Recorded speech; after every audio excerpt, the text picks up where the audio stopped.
50% of all residential and 80 or so percent of all commercial buildings have water damage and or mold problem. Evan Brand is a board certified in holistic nutrition and is a functional nutritional therapy practitioner who has transformed the lives of thousands of clients. He offers at-home functional medicine training courses through his Functional Academy of Medicine and Epigenetics on gut, mold, and energy issues. There's a significant enough amount of this stuff floating around in your breathable air to fall onto that petri dish to then colonize it in such a massive way.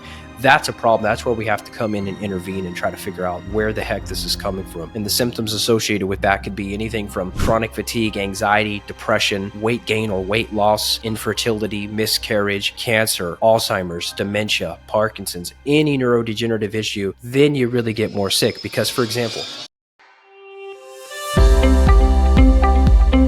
Hi, my name is Chris Burris. I'm a longevity expert and the chief scientist at a lab focused on a longevity molecule. My primary focus is to help people live longer and better lives with science. Make sure to subscribe and share so you and your friends can live longer and better. Well, actually, so you and your friends can live beyond the norms. Hi, and welcome to the next talk on the Uncovering the Secrets of Longevity, Live Beyond the Norms Health Summit. We all have mold in our living spaces. I found one source that said 70% of homes have mold in them. And I'm not sure I believe that number. I mean, I've moved a lot. My dad was in the Air Force and we moved every 2 years. And I've never lived in a place where leaving bread out in the open does not turn mold rather quickly. And I'm no mold expert, but I feel like the bread is probably not shipped with mold spores, that the mold spores are actually coming from the living space. But our next speaker is not here to debate if we can throw away one moldy slice of bread and eat the rest. That's a different kind of topic. He's here to help us navigate the world of sometimes terrifying toxic mold and the poisonous mycotoxins they produce.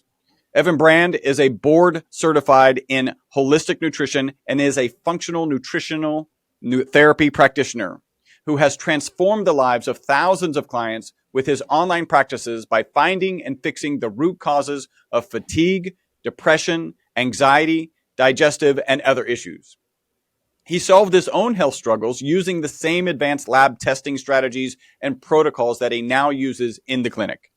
He's accumulated over 22 million downloads of his podcast and has been featured on hundreds of other health podcasts, webinars, summits, and practitioner training events.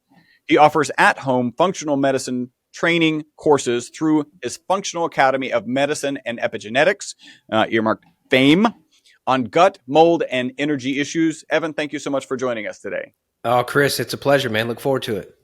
All right, so I want to ask you about your backstory, but before I do that, I just want to, you're a board certified in holistic nutrition and you are a functional nutritional therapy practitioner.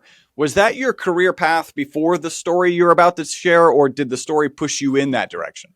Yeah, it's a good question. You know, it's funny. I was actually sending a picture to my friend. It was a decade-old picture already, the way time flies. And it was a picture of me and Joe Rogan and Aubrey Marcus and a friend named Kevin who owned a float tank. And a decade ago, I was working at a supplement company.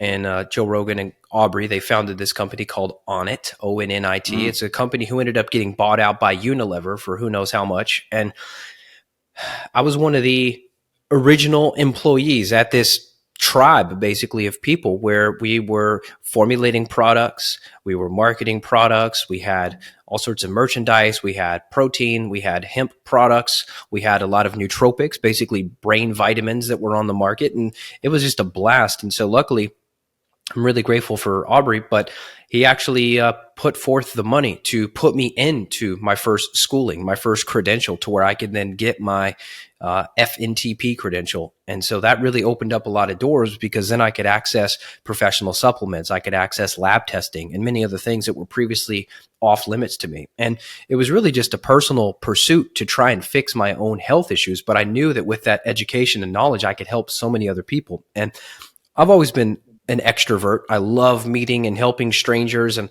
it's hard for me not to look at someone and immediately want to help them. Like, hey, I notice you have dark circles under your eyes. You probably need some help with your kidneys or your liver. Or I see that your little child, like this morning, I was at the beach. I saw a woman with her baby. The baby had terrible skin issues. It's hard for me not to want to look at that and say, hey, I can help fix your kid's skin issue. And so really the credentials were just a way for me to level up. But I always was interested in health. I mean, since I was a teenager, I've been messing around with different brain vitamins and adaptogenic herbs. And I've had 3 kids since then. So if I sound a little nasally, if people are used to watching my interviews, the kids bring home something new every week from school. So, but I feel amazing, and my brain is in a much better place than it was when the story started. I had massive brain fog, issues with depression, anxiety.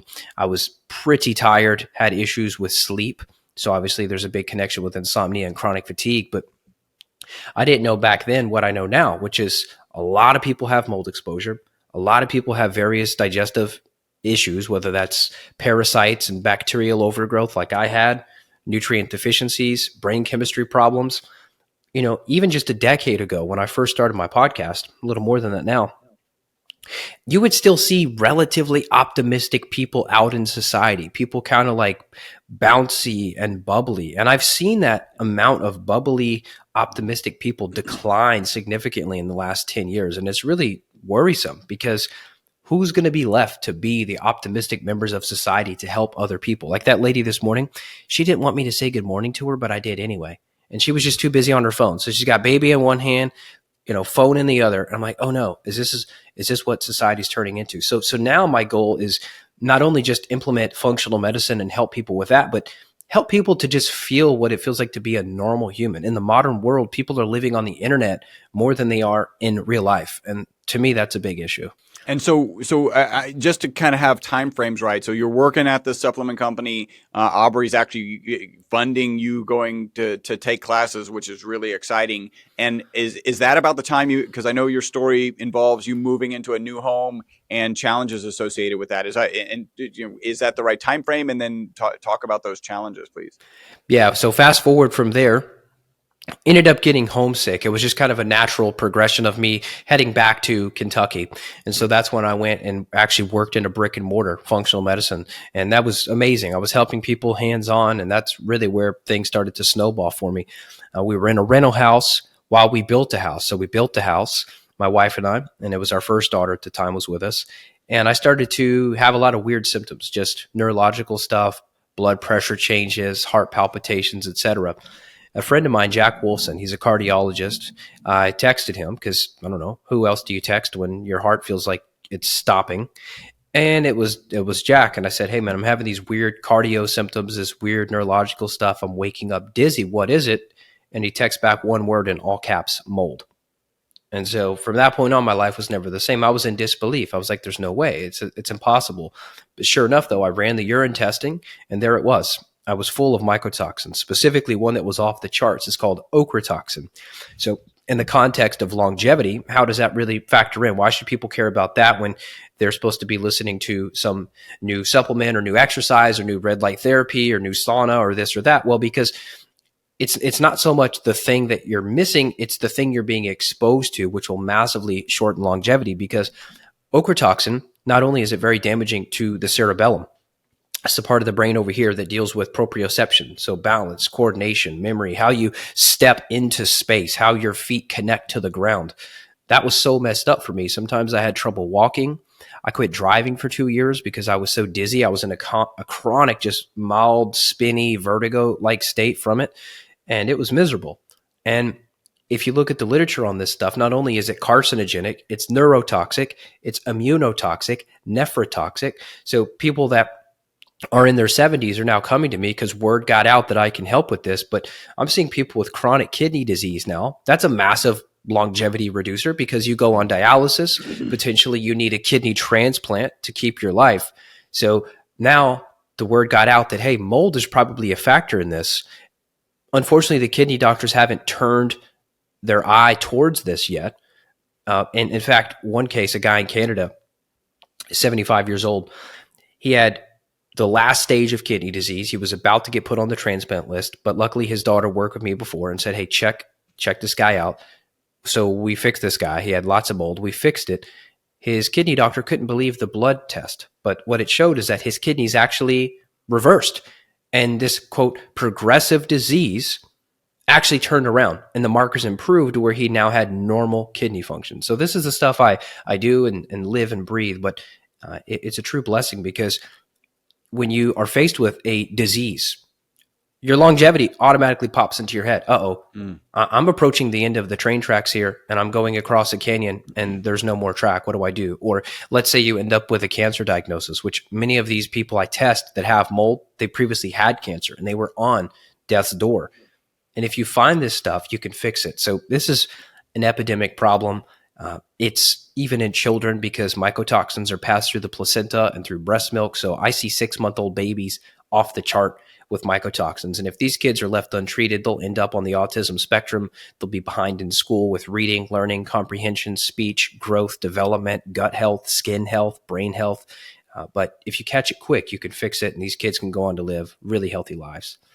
Yeah, you mentioned, having a diagnosis of any disease, and I think we've all been in a situation where we've had a bad cold or bad flu, and I'm like when you see people who are like, you know what, I'm just ready to go. I feel so miserable in that moment. I'm not thinking that, but I can see why somebody might be thinking that, right? Who's facing a disease. So you're right. Like that's longevity is one of the things that comes into mind. In the intro, I mentioned that 70% of homes have mold. Do you think that's accurate? I mean, we're probably talking about definitions, right? Like, how do you feel about that number, 70%? Well, so the EPA actually published some numbers on this, and they estimate 50% of all residential and 80 or so percent of all commercial buildings have water damage and or mold problems. So yeah, I think the number is quite accurate and it matches what I've seen clinically because I use a lot of testing in people's homes and offices and schools and wherever, and churches and nurseries to try to get some data on these people. And yeah, we find mold more than we don't find mold. In fact, if we see a home that is free of mold, we're really happy and stoked, and we're curious about how they achieved that. What did they do right? How did something not happen in a house that's from 1979? How is it possible that a house in 1979 could be less moldy than a house built in 2018? And we see it all the time. And there's a short answer to that. Like, why are homes now more moldy? And in your case, I think there was some sort of broken pipe or something in your home, right? Yeah, so this happens a lot on a home with a crawl space. I encourage people with crawl spaces, you want to make sure you have a vapor barrier down. So that's really important. That could be like a 10 mil, so 10 mil thick vapor barrier. That's going to prevent a lot of the moisture coming up from the soil up into your home. Because here's the problem. You'll see this out in California. A lot of these older homes, for example, that they're on a dirt floor crawl space. That moisture has to go somewhere. So if that moisture is evaporating, so basically think about it like this. Between the ground and the sky, that's this cycle of water. The water vapor has to go up. But if your house is on top of that in the way, it's going to get soaked up into your home. So your subfloor, etc. So a vapor barrier is the first step. We had that in place, but what happened is we had a pipe that froze and of course busted.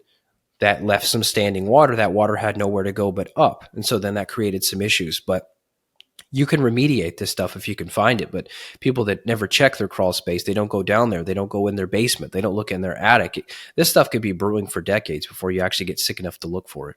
So the people who are coming to you, right, have been in moldy homes typically, right, as kind of a toxic mold situation. Do you think that, and we look at, 70, 50, you said 50% have water damage and or mold issues. Is there a difference between, having some mold in your home and then actually having a problematic amount of mold in your home? And how do you kind of think about things in that context? Yeah, great question. So a buddy of mine owns a mold testing company, and they give your house a health score based on the number of colonies that grow in a home. So 0 to 4 colonies would be considered normal. So what that means is you take a little petri dish. This is a little agar plate, little gum type resin on it. You put this in the home for an hour. You leave it out. After an hour, you put the lid on and see what falls onto that. So after about a week, you open it up, you look at it. It's essentially cultured on its own. You can see what's there. And an expert at the lab usually looks at it and says, hey, you've got 2 colonies of this, 1 colony of this. And 4 colonies is normal. It's virtually impossible to see a 0. I mean, just from, hopefully you take your shoes off when you enter your house, but people that are out in the dirt and they come inside, you could be bringing in cladosporium or alternaria. You could bring in molds into the home simply just from your shoes, from your clothing, your pets. Your dog runs out in the backyard. You could potentially bring in spores from outside. They can then come into the home. So finding a 0 is very, very rare, but 0 to 4, the immune system can typically handle it. Now, some cases we'll see literally too numerous to count, meaning the lab technician literally gives up on trying to count these little dots, these little spores that have grown on this thing, and they just say too numerous to count, I have no idea. And in that case, you're probably in the ballpark of 40 or more colonies, meaning there's a significant enough amount of this stuff floating around in your breathable air to fall onto that petri dish to then colonize it in such a massive way. That's a problem. That's where we have to come in and intervene and try to figure out where the heck this is coming from. But in many cases, probably 80% of the cases where people have urinary mycotoxins, meaning they're peeing out the byproducts of this mold, and the symptoms associated with that could be anything from chronic fatigue, anxiety, depression, weight gain or weight loss, infertility, miscarriage, cancer, Alzheimer's, dementia, Parkinson's, any neurodegenerative issue. Just put it in PubMed, mold or mycotoxin. You'll find the literature on this. But tinnitus, so ears ringing, insomnia, frequent urination. You got to wake up to go pee. Your libido is tanked. You have erectile dysfunction as a male. Your testosterone is low as a male. Male infertility. So these mold toxins affect fertility, and specifically they affect the testes in males. So this affects sperm quantity and sperm quality and sperm motility. So those are the symptoms leading into that. But when we find someone that's peeing out these mold toxins, half the time, maybe 80% of the time, the current house looks totally fine. Meaning these people genetically do not detox well, and therefore these toxins could have been in them for decades before they finally got sick enough and the straw finally broke the camel's back, meaning they got COVID, they got a vaccine, they had the flu, they had Epstein-Barr reactivate, they got a tick bite that summer, they had mosquito bites and got Bartonella, they had a death, a divorce, a big move, a lawsuit, a financial hardship that triggered their system to not be able to handle it. Because that's a common question. It's like, okay, well, if mold's everywhere and everybody has it, well, then why did I just now get sick from it? And the answer is usually everything just piled upon you eventually. And if you're above 40 and your hormones have started to decline, those hormones help protect you. So as a teenager, when hormones are peaking, you have adequate reserves or resilience against this stuff. But by the time you're 40 and beyond and digestive function starts to not be optimal, you make less stomach acid as you age, you make less hormones as you age, then it finally catches up to you. So you make the point that the current home might not be the problem, right? It may be stuff that's actually kind of residing in you. And so there may be people out there, so I'm just going to buy one of these mold petri dishes. I'm going to stick that out and it's 1 hour, however many spores fall on there in 1 hour. If that comes out clean, I don't have to worry. Well, no, that's not the scenario, right? If there's a reason that you're thinking about testing this, then, maybe it's some kind of physical reaction that you're having. And so we'll talk about that here in a section. If you were to look at, say, 0 to 4, or maybe 10 kind of mold colonies, are there particular types of mold that just don't matter? Or I'm kind of fast forwarding here. Are there particular types of molds that don't matter so much, or do you take that as potentially indicative of other problems? Well, so for example, Candida, technically not a mold. Candida is a yeast that can be commensal, meaning it can coexist with you and not create a problem. However, Candida in the home can show up on those petri dishes. So the average person may say, okay, well, Candida is a yeast, like this isn't mold. Is this really doing something to me? But what we found is if we find enough Candida floating around in the air to end up on one of these petri dishes, what that tells us is either the human or the pet living in that environment has enough Candida overgrowing that they are now off-gassing Candida. And so your wife could literally be a Candida factory, and she's dropping Candida spores all over your floor. So when you test your master bedroom, you're showing up with candida. So sometimes something like that may not be pathogenic to where it's creating necessarily a huge disease state. However, that is a good clue for us to say, this is why you have a candida problem. Maybe you're getting actually reinfected from the environment. So that's one thing. And there are sort of a hierarchy of toxicity that you're asking about in regards to the mycotoxins and the molds that are the, so for example, trichothecenes, those are mycotoxins produced by Stachybotrys. So the famous black mold. Yeah, it's really bad stuff. But ochratoxin, which comes from Aspergillus, is equally bad if it's in higher levels. So when you do urinary testing on this, you'll see different reference ranges depending on what type of mold toxin it is based on the toxicity of it. So for example, the particular lab we use, when we see ochratoxin, they flag it as a problem above 7.5, whereas roridin or verrucarin, which is a mycotoxin from Stachybotrys, they may flag that as a problem at 0.3. So there are relative toxicities to this. Gliotoxin, that's another compound that comes from Aspergillus mold or Candida. They don't flag that until it's a 200 or above. So yeah, there is differences in the toxicity of it, but truthfully, it's all a toxic stew. And in terms of toxicity world, whether it's heavy metals, pesticides, chemicals, mycotoxins, 1 + 1 doesn't equal 2. 1 + 1 could equal 7, meaning a little bit of this mixed with a little bit of that could actually be far more dangerous than just those in those relative amounts in isolation. So if you just have this or you just have that, we could fix it. But once you get this whole stew, then you really get more sick. Because, for example, the ochratoxin could be really hard on your kidneys and your cerebellum, whereas aflatoxin could be really hard on your liver. So this is how you end up with these whole system-wide problems. You could have an endocrine problem, a brain problem, you could have a liver, you could have a kidney, you could have a gut issue, all because you have different toxins affecting those different body systems. So it's like this game of whack-a-mole where it's like, got to knock out that because it's hurting the liver, got to knock out this because it's hurting the kidneys, got to knock out that because it's hurting the brain. So I think one of the things that just popped in my mind is if you have a petri dish and you've got 10, 40 different cultures, even if you were to kind of identify those as kind of non-problematic molds, the bigger point is that you have a mold-inducing environment. You have an environment where molds are thriving, and so you probably need to address that. So let's assume we've got that. How do we address that environment so that we can reduce the mold in our homes, in our living spaces? Yeah, I mean, the first preventative and or maintenance step is just making sure your relative humidity is low enough. I was telling you before we hit record how I recorded this random video that went viral on talking about a hygrometer, which is a little $10 piece of equipment you could buy on Amazon, and you could put it on your fridge. You could put it in your master bedroom like I do. I leave it on my vanity in my bathroom. So after I'm done taking a shower, I can go, oh my God, it's 93% humidity in here. Now, I always have the exhaust fan on, but temporarily when you're taking a hot shower, you're going to increase the humidity massively. So we've seen homes that are moldy simply because the woman likes long hot showers and she's in there for half an hour, shaving her legs, doing her hair, whatever. And she doesn't have the exhaust fan on. So over time, that 93% humidity has to go somewhere. Where's it going to go? It's going to go into the drywall. And if it soaks through that enough, there's paper backing on all of your drywall, the sheetrock, it'll start growing mold right there on the back of your drywall. And over time, this stuff is going to come into your breathable air. So it could be a simple problem like that where a humidity monitor can tell you what's wrong.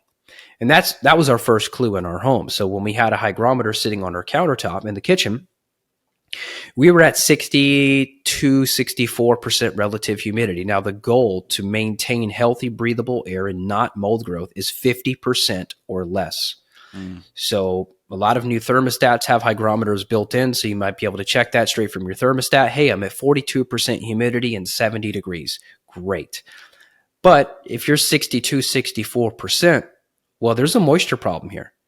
And maybe that's because you're leaving your windows open and you're in a moist climate and all that moisture is coming in because you're opening the windows or doors too long. And so all that moisture is coming in.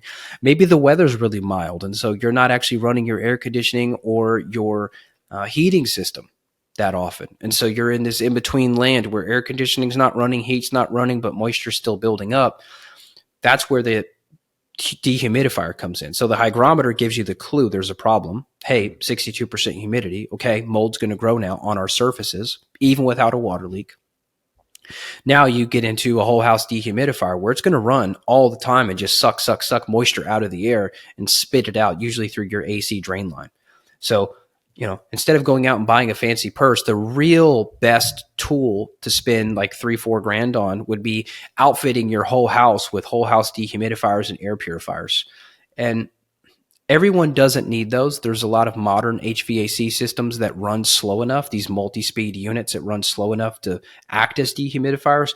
This will turn into a geeky HVAC episode, so I won't let that happen. But I'll just say that modern air conditioning that has multi-stage units now, it's almost making whole house dehumidifiers obsolete. But your typical builder grade air conditioning system heat pump, it's a 1 or 2 stage. It's basically on or off.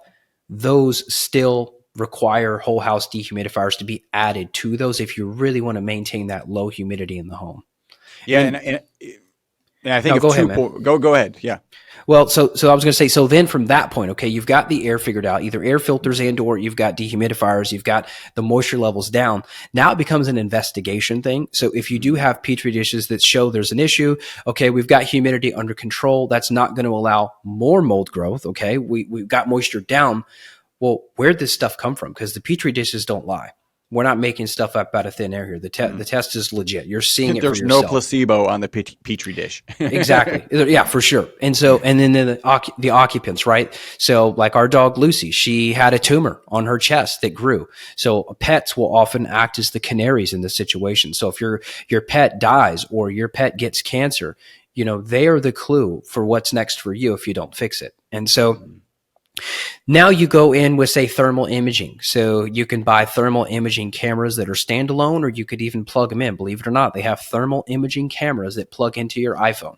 And you can go around your home with a thermal imaging camera and you can look for cold spots. So water's always going to be colder than air. So if you go and you see this wall in your bedroom all of a sudden, the other walls look normal and this wall is a dark color indicating it's cold. Well, crap, there could be a pinhole leak. That's the wall where the pipe goes upstairs to your powder bath. So then you find out you got a pinhole leak in that wall, and that thing's been leaking on the backside of that drywall for years, and that's what's been making you sick. So thermal imaging is usually the next tool, and then if you can't figure it out yourself, then that's where you bring an expert in. Hey, super quick break from the podcast. Hopefully you're loving it. This is a way you can support the podcast and take advantage of a great offer.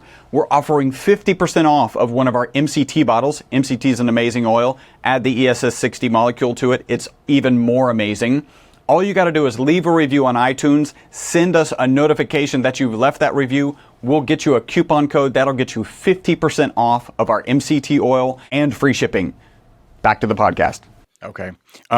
Couple things. If your AC does have a hygrometer, that doesn't mean that you're in the clear and it's testing good, because you might have some hot spots or cold spots of high humidity areas. So it's worth having that hygrometer to walk around. And I think I know what you're talking about. I live here in Houston, so we tend to run AC 24 hours a day, 7 days a week. But you can get these weeks where it's right at the right temperature where the AC doesn't need to run, and you start feeling that humidity in the office, or you start feeling that humidity. And so that's where your concern points are. The regions around the country that tend to have temperatures in that range that make it challenging to get the moisture out of the home without an actual dehumidifier. Yeah, Houston would probably be literally, like, if I had to pick out of all the clients I've seen, Houston would probably be literally like the capital of mold toxicity out of the entire U.S. because of that exact problem. Not only, of course, hurricanes, buildings that get water damage and not properly remediated after hurricanes and storms come in. Because, if you don't dry up a water leak in 48 hours, you're going to start getting mold growth, right? So these homes that were evacuated for a month or so, it's a disaster. I actually had a little girl that was a client in Houston. She was 3 years old. Their house got hit with the hurricane. They thought they fixed it. They got the new roof, etc., but there was no proper remediation in the home from where that water had come up under the baseboards. So once they finally ripped the house down, it was full of mold. The whole family was sick. So yeah, I'd say Houston's a hot spot. Portland, Oregon, of course, is a hot spot because it's just moist all the time. The whole Pacific Northwest is a potential hazard. in terms of a bubble, like if you're thinking, okay, Evan, where do I live if I want to like be healthier with this? I mean, really, Nevada, Utah, Arizona has less, but I still see issues there because sometimes these people are adding humidifiers back in. But in general, if you wanted to pick a spot, that's where it'd be. It'd be some of the desert Southwest area. Now, these homes still have other issues, but if you want less risk of water intrusion, that's probably a place to be. Okay, that makes sense.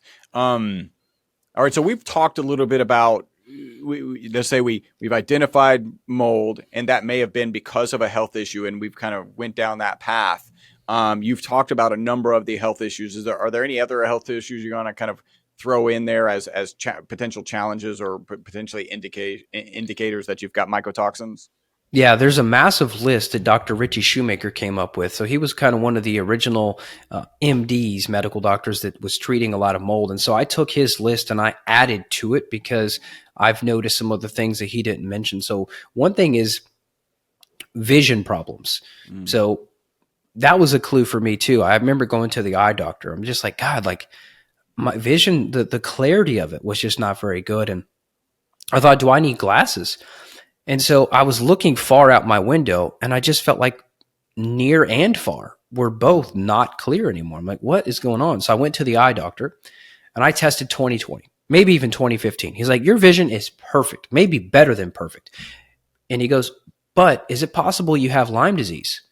And I go, oh, interesting. An eye doctor telling me I might have Lyme. So I went and tested. Sure enough, I did. I had 3 tick bites that summer. About 51% of ticks in this country have Lyme, which is a bacteria called Borrelia burgdorferi, named after Willy Burgdorfer, this scientist who got paid by the government in the 1950s to inject tick-borne illnesses into ticks. And then they dropped bombs on Cuba with infected, diseased ticks. So that's the story of Lyme and biological warfare. I've done podcasts on this if you want to learn more, but these ticks that you get bit by can contain all sorts of infections. It's a whole tangent, but that was the clue that something was affecting my vision related to toxicity. Okay, so mold and Lyme would both be considered biotoxins when you look into the literature. So Borrelia, Bartonella, Babesia, these tick-borne illnesses, as well as mold, they all affect the vision. So some, there's an impact on the optic nerve. Some, there's an impact on nitric oxide, which is affecting blood flow to extremities, to eyes. And so when I started taking detox support for the mold, which also happens to help for the toxins that come from Lyme, my vision started to clear up. And I stopped seeing floaters. I was seeing so many little swimmy worms and black specks. And I'd look at a clear blue sky and I would get almost angry because I'm like, I can't even enjoy the blue sky because I have so much weird floaters in my eyes. So once I detoxed those biotoxins, my vision cleared up. So that's a really interesting one that I don't think many eye doctors are talking about. Also, the issue of erectile dysfunction. You see so many men. I see guys now in their late 20s and 30s. And, because Viagra is not under patent anymore, it's generic. So there's all these companies now making chewable Viagra. Okay, so basically chewable boner pills. And these guys in their 20s think it's cool. There's a company I won't mention just because I don't want to blow them up anymore, but they got so popular. And there's these ads where these guys are just like at the club, just popping these little chewables. And it's like, wait a second, like it's not normal to not be able to have an erection in your 20s or maybe even your 30s. So what is happening? Well, mold affects nitric oxide production, and this affects blood flow to your feet, your hands, and for proper erections. And so many men come to me and they say, hey, look, I've got erectile dysfunction. The funny thing is when we fix the mold, they have great erections. They no longer need Viagra. And this affects females as well. So I'd say probably, this is a sad number here, but this is the reality. About 98 out of 100 females that I talk with on the intake form, one of the questions we ask is about sex drive. Is your libido adequate? I'd say 98 out of 100 say no. Wow. And women have erectile tissue just like men. And so for a woman to get fully aroused, for a woman to have an orgasm, for a woman to have a great sex life, there has to be adequate blood flow. But the hormonal and the circulatory impacts of mold toxicity affects not only her ability to feel pleasure, so this could even lead to potential pain during intercourse. And you may say, well, why is this important now for this talk on longevity? Well, because the longevity of your marriage could be impacted I see so many dead bedrooms, and this is a whole thread on the internet now. If you look up dead bedrooms, you could read of hundreds of thousands of people reporting this, and everyone's complaining that their sex life is dead and their marriage is on the rocks, and my so-and-so had an affair. So I've literally saved marriages by helping test for mold, detox mold, and getting people to have intimacy again because they were so biochemically impaired before. This is not necessarily a relational problem. This is literally how your environment is killing your sex drive. It's a pretty crazy connection. So, and I think some of that just goes back to affecting relationships, even if it's not just the sex drive. It just comes to like what I was talking about. We've all been in these situations where, our health is not where it should be. And it just feels bad. And if you're going through life feeling bad, you're not good interacting with the people around you, including your loved ones, who often take the brunt of some of your emotional challenges. All right, so we've got these concerns. You've mentioned a urine test. Are there other ways to be looking at this? And in those urine tests, are you actually looking for the specific mycotoxins, or are there kind of markers, or what does that look like? Yeah. And I should be able to actually pull up a case study here too that we can look at, because a picture's worth 1,000 words, right? But yeah, you're actually measuring mycotoxins. And so this was, I'll show you. I mean, I've got thousands of these things, but I run more of these than almost anyone in the country. And I know that because the lab pays me now to teach doctors this stuff, and they've told me I'm in the top 10. So I don't say that to toot my horn. I just say that to say that I've seen so many mycotoxin profiles, you wouldn't believe it. And I'll show you one right now. Looks like I've got to give permission to this app to share my screen, and then I should be able to. Let me see here. Okay, so there you go. Loading on the screen, hopefully people will be able to see this, which is a mycotoxin urine. So what happens is you wake up, you pee in a cup, and you mail this back to the lab. And the reporting's changed over the years. So if you get one of these and it doesn't look the same, it's just because the lab's always updating how they do the reporting. But in the case we're looking at here, this is a 3-year-old little boy, massively sick. He was one of 5 kids. The mother had tree roots bust through her foundation. And so every time it rained, their basement flooded. And the whole family was sick. So this is the sickest kid, and so he was the top priority. So what we're seeing is aspergillus, which is the mold that grows in your water-damaged basement, makes these mycotoxins, which are like mold farts. So ochratoxin was off the chart, and then gliotoxin, anything above 200 is a problem. He was at 3,600. And so on the organic acids test, we can actually measure colonization. So colonization means that we've now been exposed to so much mold for a long enough period of time, and or our immune system was weakened, that we are now a mold factory. We are not just a mold reservoir. And that's what this little boy was here. So how we know that is because we measure these organic acids in the urine, which are linked to the specific mold. So this one right here, aspergillus, it produces an acid that shows up in the urine. We pee this out like we're taking our car in to measure the emissions. This word here, 5-hydroxymethyl-2-feroic. Anything above 28 says we've got a problem. He's at 358. Same thing down here, this other one called furan 2,5-dicarbolic acid. When this is high, we know that this kid is growing aspergillus in his intestinal tract and probably in his sinuses as well. And so what we do is we use herbal antifungals up the nose. We use herbal antifungals in the gut to fix this. So after about a year, we retested the kid. When we look at his mycotoxin profile, we pretty much got all the gliotoxin. It showed up 0. The ochratoxin came from off the charts now to a reasonable level, which was a 21. Still mold toxic, but significantly better. And the quality of life is more important than just the number, right? So the teachers were impressed with this kid. He was excelling in school now, whereas before he was a troubled kid. And then when we look back at the oat test, you'll see here that we cleared all the colonization, meaning this kid was no longer growing mold. So there's a massive amount of change that can happen when you have the data, but unfortunately most people don't know about this type of testing, and so they don't do it. But when you do it, you can see it, and when you see it, you can fix it. And about a year would be a realistic time frame to turn something like this around. Okay, wow, that's so it's a very detailed study looking at those mycotoxins, and then now we've identified them. You did mention kind of a nasal treatment. What are the kind of options on the side of taking care of a problem that's been identified? Sure. So I manufacture several herbal antifungals that we can go oral. So those are capsules, or we have some liquid tinctures if people can't take pills. I don't manufacture the nasal spray, but there's several good brands out now that make herbal nasal sprays that can have a combination of grapefruit or even tea tree or eucalyptus oil. You're talking 10, $12 for a nasal spray. And I actually did it this morning, try to get this funk the kids gave me out of my nose. And it works great.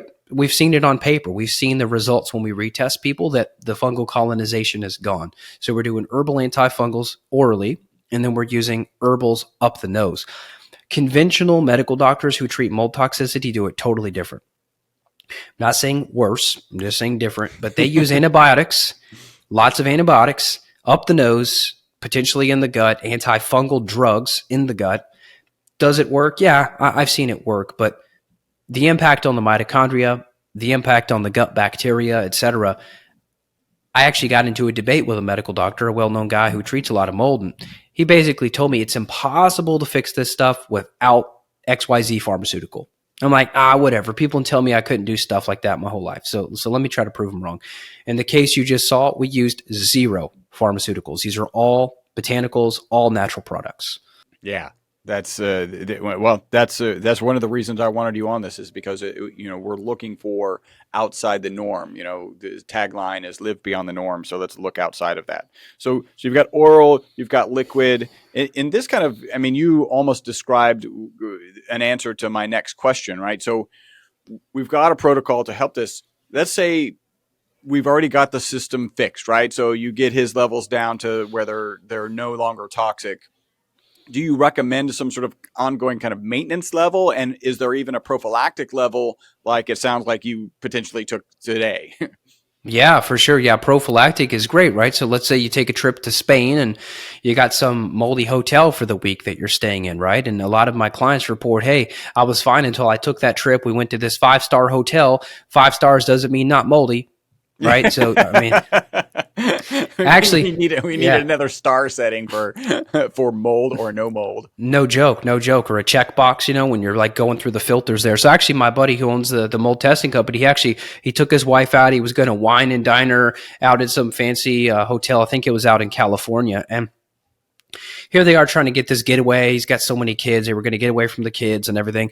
And he said that in the room, the wallpaper was peeling off the wall, which is a sign that there's a big problem. And so, of course, they felt terrible. And I think they had a patio or something where they could try to bring some fresh air in. But, this is a problem that will hit you everywhere you go. So, yes, I do like the question of that. Is there a prophylactic dose that you should be taking? And the answer is, yeah, truthfully. I have a binder called Detox Pro that we use. It's a blend of fulvic minerals. It has some clay, some charcoal, some Cheeto sand, which is a full spectrum blend where you can grab onto things. So I personally take that pretty much wherever I go, and definitely before bed, because it helps sleep by preventing the toxicity that impairs melatonin. So if you ever go to a hotel and you're just staring at the ceiling and you can't sleep, could be a lot of factors, but one of those is mold, because mold inhibits melatonin production. So yeah, so that's the prophylactic answer. And then in terms of like an ongoing thing, like you're asking about, well, the question is, well, what is the rate of exposure and what is the rate of detox? So in that kid's situation, his mom's got to spend 40 grand or so to fix this house. They basically got to tear the thing apart. They got to somehow fix the foundation, fix the tree roots. This is a massive undertaking in her case. Now, not all cases are that intense and overwhelming, but her case was. And so she had to get the funds to even do that.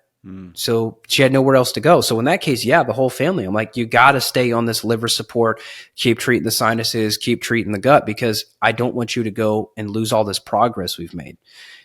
If you get into a clean situation, you remediate, you sell it, you move, you're in a new space and your rate of exposure is so low, well, then rate of ongoing detox probably doesn't have to be super high. So it's a balancing act. And if genetically you don't detox mold well and you find urinary mycotoxins positive, then you should assume that you're going to need to regularly focus on this, whether sweating, improving how much you pee, improving how much you poop, if you're constipated, if you're not sweating, et cetera. If you're not opening up these pathways of elimination and you've seen the toxicity on paper, you will likely always be susceptible to that toxicity. So you need to factor that in when you're staying, living, renting, buying somewhere. So before you go sign on the dotted line for a lease or a home, you should probably do some due diligence into this so you don't just buy something that's going to destroy you. Excellent. So I feel like we've covered most. Is there anything that we may have missed regarding mold that you want to touch on before we move on to our wrap-up questions? Sure. People, when I say mold, I think it's somewhat controversial still because people feel dirty. If we say mold, it's like, well, you're like, the dirty scrub living in like a trailer home and you got like a pet raccoon or something, right? Like people have this crazy like image in their head of what a mold toxic person would look like. And I've got a friend who's a reputable builder in the area, and this guy's built homes that are above $5 million. And I've been in some of those. And unfortunately, in one particular case, there was a home in the ballpark of $4 million that was moldy as hell. There was a massive, massive issue, a defect that allowed water to get into the home in various areas. And the whole family was sick and they basically had to evacuate. And this is a huge undertaking that's going to cost 6 figures plus to fix. So mold does not discriminate. It doesn't care what color you are, where you live, who you voted for, how nice your house is, how expensive your house is, how new your house is. It can hit you no matter what. So unfortunately, it's the men that appear to be the skeptics. Women are pretty on board with the stuff I'm describing, but there's many cases where we had one lady out in Oregon. We tested the home, terrible mold toxicity. We showed her the petri dishes, like, here you go, here's this, here's that. Guess what? It matches your urine perfectly, by the way. Your home test looks exactly like your body test. This is the culprit. Show this to your husband. Oh, he doesn't believe in this stuff. $2.5 million house, brand new $2.5 million house. Oh, husband doesn't believe in it. I'm like, doesn't believe in what? Like, here's the picture of the petri dish. This is what grew in your air. Like, you didn't go fart on this, right? Like, this is legit from your air, right? And it was. And that's your urine, right? You're the one who peed in the cup, right? And you see the lab reporting what it is and how it's linked to your symptoms. And he just didn't buy it. And so she dropped out of care. So there are some cases like that where because of, like I said, they feel dirty, they feel embarrassed, they feel ashamed, they feel like they're nasty. The people don't want to look in this place. But if you're suffering and your family is suffering from these issues, you got to just be humble and just accept help to fix this stuff. And it doesn't always have to be a huge undertaking financially. So just to make that clear, you can get a bottle of 12% hydrogen peroxide on Amazon for 20 or 30 bucks, and any surface mold that you suspect, you can spray it. And if it foams or fizzes, it's mold. If it doesn't, it's not. So you can really start to help investigate this stuff on your own for less than a couple $100. And you can find your Instagram account and get a hold of that hygrometer video. We'll give that out here in a second. All right, so let's jump into our wrap up questions. Evan, do you have a target age that you would like to live to? Oh man, well, one of my friends, I love this guy. He's lived by the beach for like 60 something years. His name's George. He'll be 92 in 2 weeks. I just spent the morning talking to George. I really missed him. I hadn't seen him in a while, and so I got to talk to George today. So he's 91. He'll be 92 in 2 weeks, Lord willing. I'd like to at least be his age. That guy's seen so much. So yeah, we'll say 92. 92. I like it. And do you believe that there's an age limit that humans have? Like what range do you think that's in? Probably so. I think for men, roughly 100 would probably be a reasonable number. I think females could go a little longer, probably 115 or so. That would be a good optimal number. Excellent. And 2 to 3 protocols, habits, mindsets, let's call them shortcuts because everybody likes shortcuts, to longevity and a long health span that you would share. Sure. Well, this will sound, self-fulfilling here, but if you're not going to take something like the product we produce called Detox Pro, that is a binder, then you should take another brand of a detox formula, something that has the capability of binding, meaning grabbing onto toxins and pulling them out. There is not a non-toxic person on this planet based on me testing thousands of people, including young children that are 6 months old, ranging to my oldest clients in their 90s. Everyone has something, either glyphosate, 2,4-D, dicamba, xylene, other pesticides, dry cleaning chemicals, fungicide chemicals, heavy metals, paint chemicals, nail polish, hairspray, hair dye, deodorant, mycotoxins, you name it, water chemicals, fluoride, etc. We need binders. We need to remove the toxins that are shortening our lifespan. We need to remove the toxins that are damaging the mitochondria, remove the toxins that are damaging the gut bacteria that help you make amino acids for brain chemistry, optimal neurotransmitter function. A lot of this stuff gets disrupted when there's toxins in the system. So if you're not going to do a my binder, then do some other type of binder. And then I would say at least once you should implement some sort of an herbal antimicrobial or antifungal into your life. Now, if you want to get some functional testing first, either stool or urine, to kind of see what kind of dysbiosis and imbalances you have first, great. But the vast majority of people with autoimmune disease, skin issues, energy problems, depression, anxiety, etc., there's some root in that related to dysbiosis, meaning an imbalance of, say, strep, Pseudomonas, Klebsiella, Morganella, E. coli, Clostridia. All of us, whether it's antibiotics from a dental procedure, antibiotics at birth, being born via C-section, drinking the bubblegum antibiotic when you were a kid, when you were sick for who knows what, and the doctor made you drink the stuff. All of us have likely taken something that has damaged the gut bacteria, and those gut bacteria are so critical to producing the nutrients that make us feel good and function. So I think it's wise to try to identify what's imbalanced first, but then use these herbs to then help regulate those microbes so that you can perform and function as good as you're supposed to. That makes sense. All right, so we've got detox and then an herbal kind of antifungal approach. I like it. Evan, how can people contact you? My site, evanbrand.com, has everything. So EVAN, last name Brand, BRAND. You can go there. You can check out some of the courses. I have many practitioners that take my functional medicine training courses where you can look at the labs that I showed you today and learn how to implement those. I share the behind the scenes of how we fix people. Even if you're just a health seeker, you're free to enroll in that. Podcast has been out for a decade. It's all free. YouTube videos, done that for almost a decade. It's all free. And then I do some consulting as well. So if you need help, you need like some hand holding through this, I'd be happy to help. What's the title of your podcast? The Evan Brand Show. The Evan Brand Show. Okay, excellent. One thing in the near future you are excited about?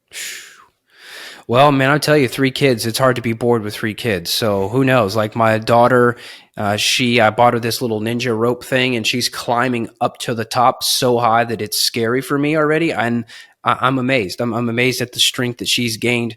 And I've worked hard on detoxing my kids. My daughter had mold toxicity as well, either from the home or potentially through breast milk and through the placenta from my wife. My wife also had mold toxicity. So I'm excited to continually detox my kids and make sure these kids are healthy and optimal and putting out good energy back into the world. All right, Evan, thank you so much for walking us through mold toxicity. You can find him at evanbrand.com. You can find his podcast, The Evan Brand Show. Evan, again, thank you so much for joining us today.